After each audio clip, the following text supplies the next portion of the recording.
Bonjour, le cours d'aujourd'hui concerne les interfaces et les classes abstraites. Avant de parler de ces deux notions, on va parler déjà des fonctions abstraites. C'est quoi une fonction abstraite et c'est quoi la relation ou bien la différence entre une fonction abstraite et une fonction concrète? Nous avons déjà vu dans la déclaration des classes, dans le cours pour déclarer une classe, qu'on peut déclarer bien sûr une fonction à l'intérieur d'une classe. Une fonction, elle se compose de deux parties, la signature et le comportement. La signature, c'est la visibilité, le niveau de la visibilité, public ou private, ou protected, ou même default access, et le type de retour après, et on met le nom de la fonction et la liste d'arguments entre deux parenthèses.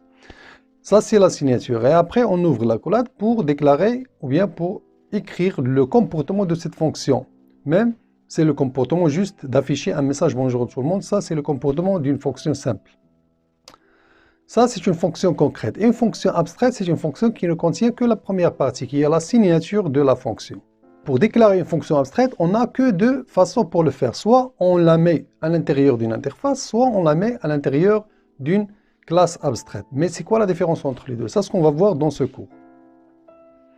Une interface, déjà, la définition d'une interface, c'est un contrat ou bien un squelette.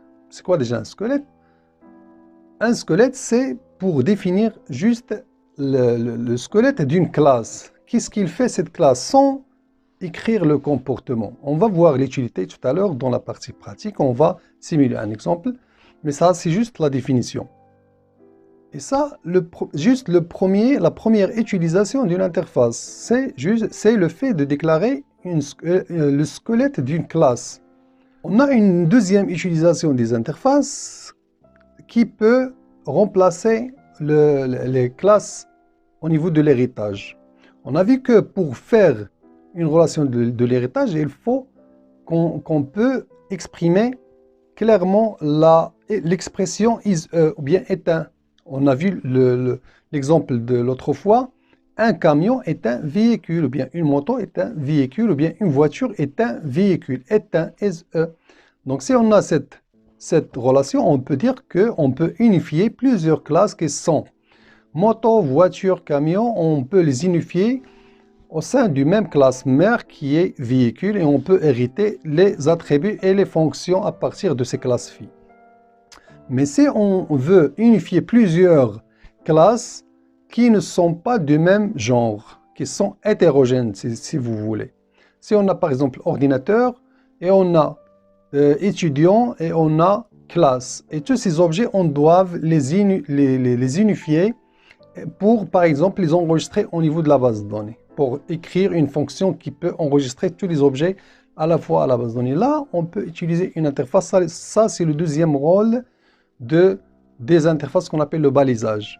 On peut implémenter la même interface de tous ces objets, même si cette interface elle ne contient aucune fonction abstraite, mais elle peut jouer ce rôle. Ça, c'est le deuxième rôle d'une interface. On va voir tout ça dans le petit exemple qu'on va voir tout à l'heure dans la partie pratique.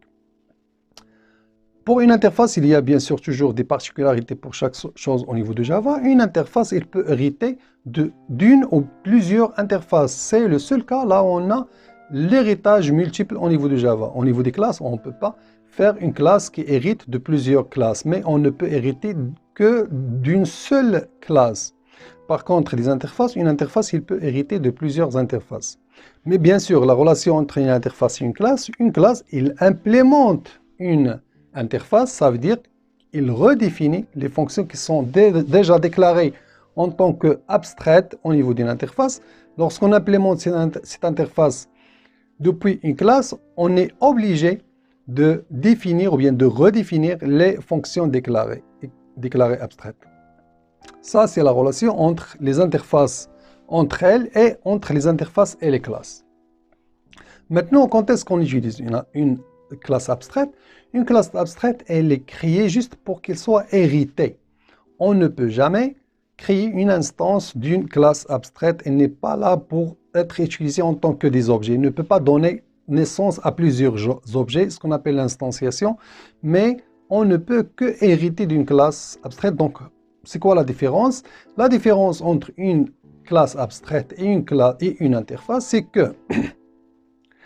que dans une classe abstraite, on peut déclarer les deux. On peut déclarer les fonctions concrètes et les fonctions abstraites. Ça veut dire on peut écrire des fonctions concrètes qui contiennent du comportement qu'on va les réutiliser facilement dans les classes qui héritent de cette classe abstraite.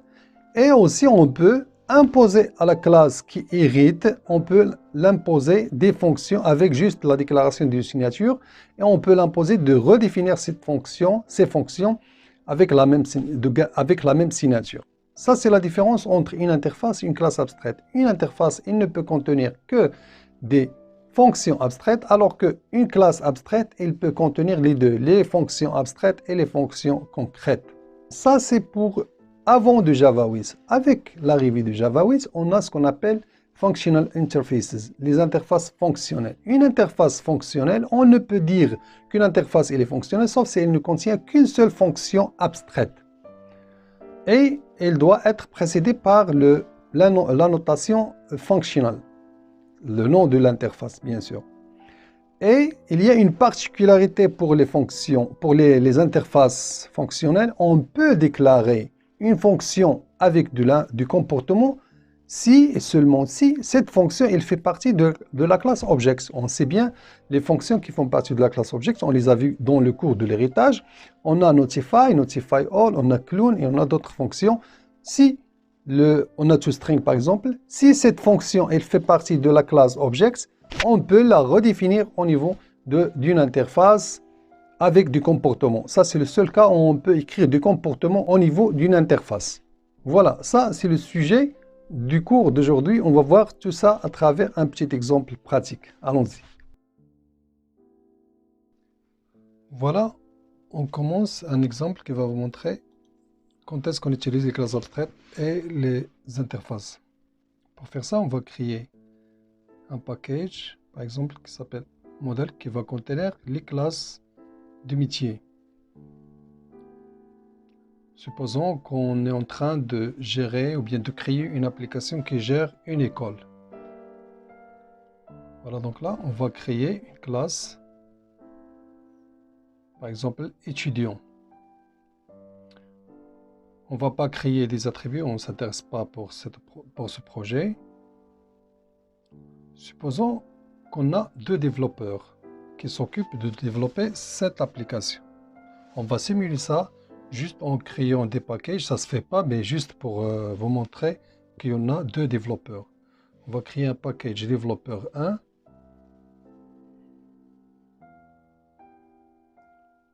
et développeur 2.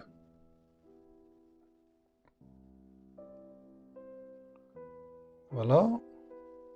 Supposons qu'au niveau du développeur 2, développeur 1, ou bien le développeur 1 va s'occuper de créer un contrôleur qui va recevoir des étudiants pour les enregistrer sur la base de données.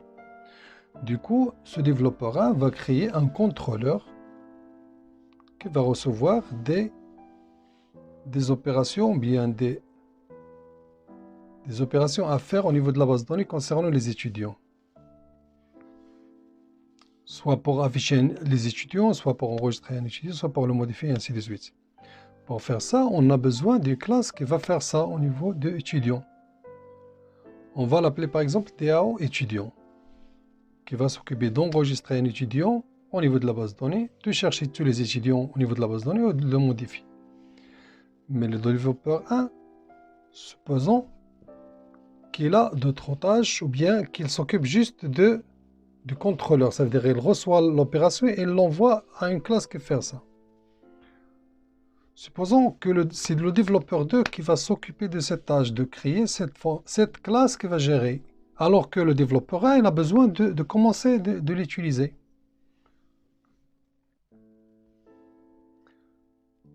Donc, ce qu'on va faire, c'est avant que le développeur 2 commence à développer cette classe, on peut créer une interface qui contient juste la déclaration de ces fonctions.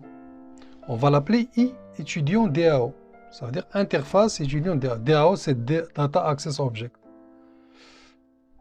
Et au niveau de cette interface, on va créer le squelette de la classe qui va être créée par le développeur 2. On va créer, par exemple, on va déclarer des fonctions public, abstracts, boolean, par exemple, save étudiant, qui va recevoir un étudiant comme paramètre d'entrée et il va l'enregistrer. Mais pour l'instant, on ne veut créer que la déclaration, que la signature. On importe étudiant et on peut déclarer facilement d'autres fonctions, par exemple edit étudiant. Et là, on a facilement déclaré deux fonctions. Voilà.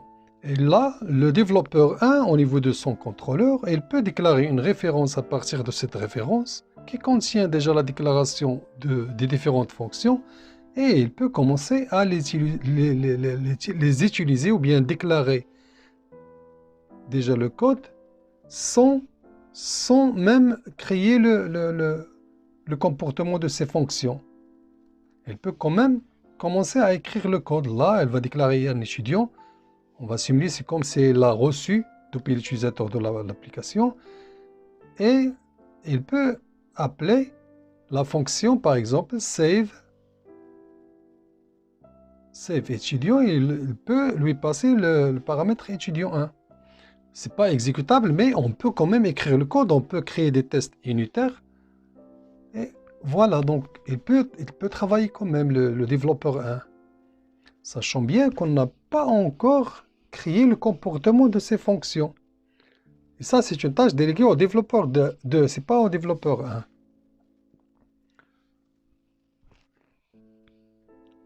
Voilà, donc là, il peut utiliser l'interface juste pour écrire le code.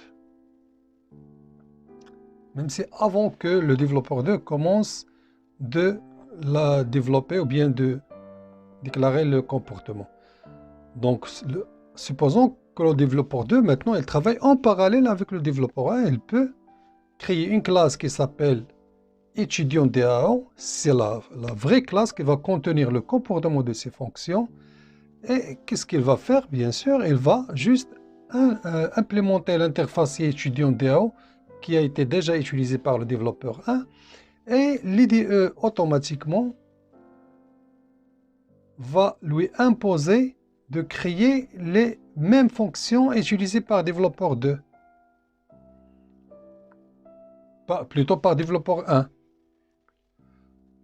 Donc l'IDE, il va lui imposer de créer les fonctions. Donc on peut juste cliquer sur le lien Add and Implemented Methods et le code va marcher tout seul. Il va au moins faire la déclaration des fonctions. Et maintenant, le développeur 2, il peut commencer de créer le comportement de ces fonctions. Alors que le premier développeur, il a juste utilisé l'interface, c'est-à-dire juste le squelette. Maintenant, il pointe sur nul, mais après, je vais vous expliquer de quoi s'agit-il, l'injection de dépendance. Je prépare d'autres cours pour vous expliquer les design patterns. Parmi ces design patterns, on a un design pattern qui s'appelle l'injection de dépendance ou bien control inversion et injection of control. Mais ce n'est pas le bon moment. Maintenant, c'est juste, je voudrais vous montrer la différence entre les interfaces et les classes abstraites. Voilà, donc là, cette interface, normalement, elle doit pointer sur un objet, après qu'on va instancier, et qui sera pointé par cette référence, et qui sera vraiment utilisable. Voilà. Ça, c'est la première utilisation des interfaces. C'est d'imposer à une classe, qui est, dans notre cas, étudiant DAO, de définir exactement avec les signatures qu'on a déjà déclarées, de définir ces fonctions, bien de redéfinir ces fonctions, et qui est déjà utilisé par un autre développeur ou de la part d'une autre classe. La deuxième utilisation des interfaces qu'on a déjà dit tout à l'heure, c'est l'utilisation d'une interface en tant que le rôle de balisage, ce qu'on a appelé le balisage. Ça veut dire une interface, on peut créer une interface vide, ça veut dire qu'il ne contient aucune fonction, c'est juste il va unifier des objets hétérogènes. On va maintenant voir une interface qui est très utilisée par les développeurs et qui fait partie déjà de la bibliothèque de Java, qui est Serializable. Avec Z. Voilà, je l'importe. C'est une interface qui existe au niveau de java.io. Moi, j'ai déjà attaché le code source de Java avec mon IDE. Du coup, je peux voir le code source de ces classes. On va ouvrir le contenu. Regardez, voilà. L'interface, il est vide. Il ne contient aucune fonction abstraite. Du coup, il ne joue pas le rôle d'un contrat ou d'un squelette. Du coup, il va juste unifier des objets qui sont hétérogènes.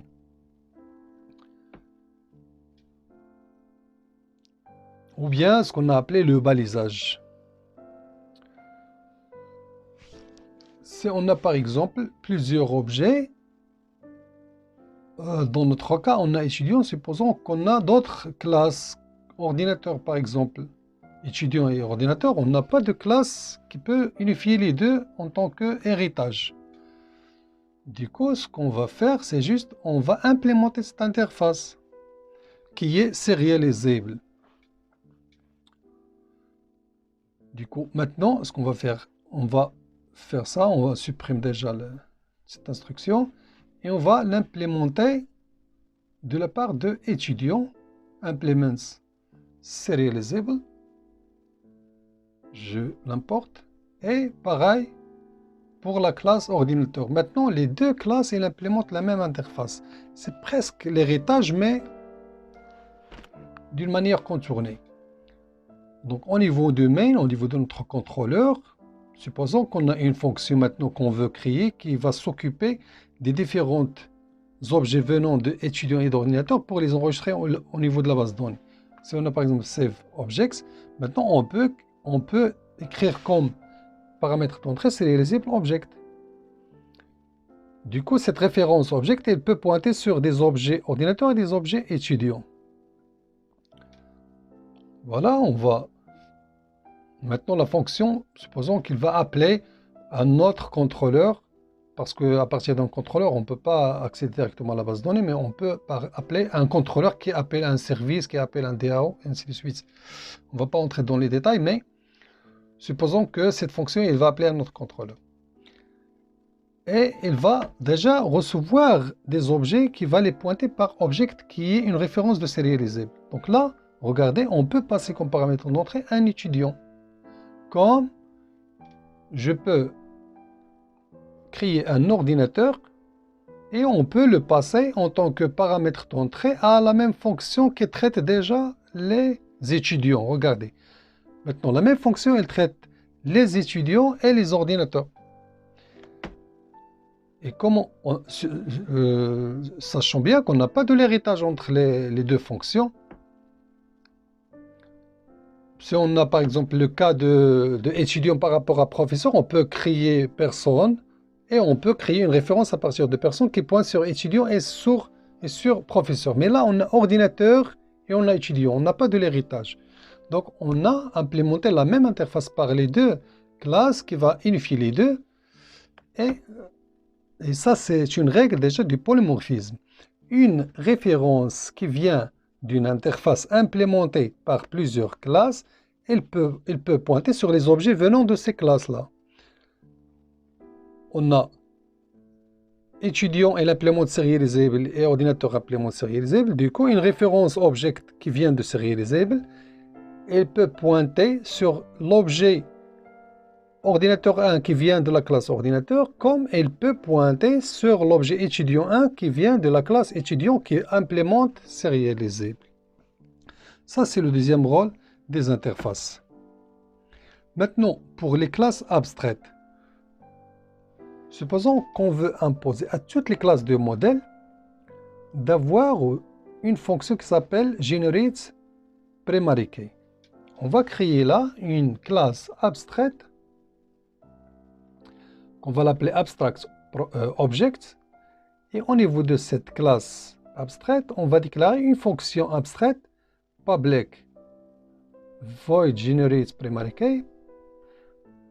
Ça, c'est une fonction abstraite. On doit la précéder par abstract.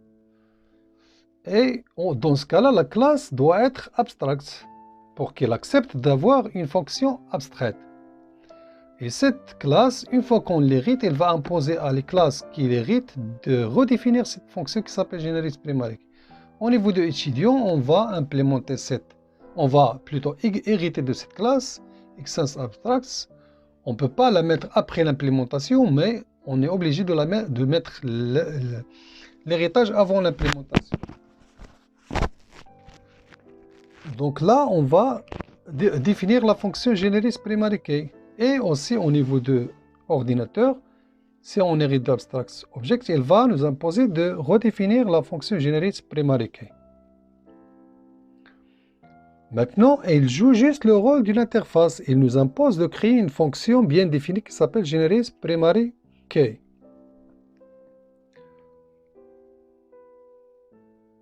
Et là, on peut écrire le comportement spécifique aux ordinateurs. Et au niveau de étudiants, on écrit un comportement qui est spécifique aux étudiants. Si on veut, par exemple, ces classes bénéficient d'une fonction qui est déjà définie et avec du comportement et qui contient, par exemple, un traitement qui est complexe et surtout qui est commun entre les étudiants et les ordinateurs. Là, on peut déclarer une fonction qui s'appelle traitement complexe, commun, et on peut écrire bien sûr les lignes de code qu'on veut, qui fait un traitement complexe, mais qui est commun entre les ordinateurs et les étudiants, ou bien tous les classes qui font partie en modèle.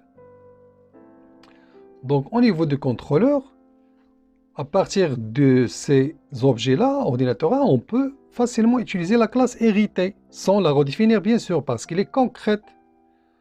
Et du coup, nous, on hérite déjà de la classe qui contient cette fonction, AbstractObject. Et aussi, au niveau de étudiant, on peut utiliser la même fonction qu'on a héritée de AbstractObject. Donc, on a utilisé la fonction qui est concrète, qui est commune, et on a aussi une fonction spécifique à chacune des classes qui héritent de AbstractObject qui s'appelle GeneratePrimary. Et il va exécuter à chaque utilisation, à chaque appel, elle va utiliser la fonction abstraite dans l'objet. On a vu déjà ça dans le cours de polymorphisme. Voilà, c'était le cours d'aujourd'hui. On a parlé un petit peu des interfaces et des classes abstraites. On a vu la différence entre les deux. Dans cet exemple, je ne vous ai pas montré les interfaces fonctionnelles. Je préfère de vous les montrer le cours, ce n'est pas le cours prochain, mais le cours d'après. Pourquoi? Parce que le cours prochain, il va concerner les classes internes. Je vais vous expliquer les différentes classes internes qu'on a. Et on a besoin surtout un type de classe interne, ce qu'on appelle les classes anonymes, pour vous expliquer la notion des expressions lambda. Et c'est au niveau des expressions lambda qu'on utilise les interfaces fonctionnelles. Du coup, le cours prochain, il va concerner les classes internes et ça serait la base pour vous expliquer les expressions lambda et les interfaces fonctionnelles. À la prochaine.